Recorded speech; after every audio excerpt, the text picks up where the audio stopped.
Chennai Greenway சாலையில் car மீது மரம் முறிந்து விழுந்ததால் போக்குவரத்து பாதிக்கப்பட்டிருக்கிறது. இதுகுறித்து மேலும் விவரங்களை வழங்குவதற்காக இணைகிறார் செய்தியாளர் அன்புச்செல்வன். வேரோடு சாலையில் இந்த மரமானது விழுந்திருக்கிறது. இதனை சரி செய்வதற்கான நடவடிக்கைகள் மேற்கொள்ளப்பட்டு வருகின்றனவா? விவரம் என்ன? சென்னை கிரீன்வே சாலையில் வேரோடு மரம் சாய்ந்ததில் 2 வாகனங்கள் மீது விழுந்தது. இதன் காரணமாக 2 வாகனமே பலத்த சேதமடைந்தது.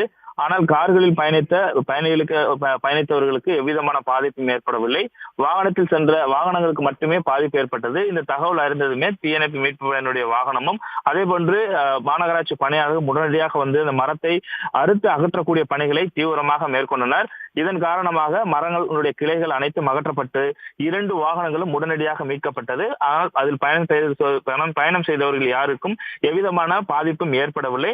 இதைத் தொடர்ந்து சென்னை கிரீன்வேஸை பொறுத்தவரை அமைச்சர்கள் மற்றும் அதிகாரிகள் செல்லக்கூடிய மிக முக்கியமான சாலையாக இருப்பதன் காரணமாக விரைவாக இந்த பணிகள் அனைத்தும் முடிக்கப்பட்டு இப்ப போக்குவரத்து சீராக இருக்கிறது. எவ்விதமான பாதிப்பும் இல்லை. அதாவது குறிப்பாக சொல்ல வேண்டும் என்றால் ஒரு 12:40 மணி அளவில் அந்த மரம் என்பது வேரோடு சாய்ந்திருக்கிறது. அப்போது கிரீன்வேஸில் இருந்து அடையார் செல்லக்கூடியவர்கள் அதே போன்று அடையார் பகுதியிலிருந்து கிரீன்வேஸ்க்குள்ளே நுழைந்த இன்னொரு வாகனம் என 2 வாகனம் மீது சென்று கொண்டிருக்கும் பொழுதே அந்த மரம் வந்து சாய்ந்து விழுந்ததன் காரணமாக வாகனங்கள் மட்டுமே பாதிப்பு ஏற்பட்டிருக்கிறது. உள்ளே வந்து கொண்டிருந்தவர்களுக்கு எவ்விதமான பிரச்சனையும் ஏற்படவில்லை. உடனடியாக தீயணைப்பு படையினர் வந்ததன் காரணமாக 20க்கும் மேற்பட்டோர் அந்த ராட்சச மரத்தை உடனடியாக அகற்றி தற்போது போக்குவரத்தை சீர் செய்திருக்கிறார்கள்.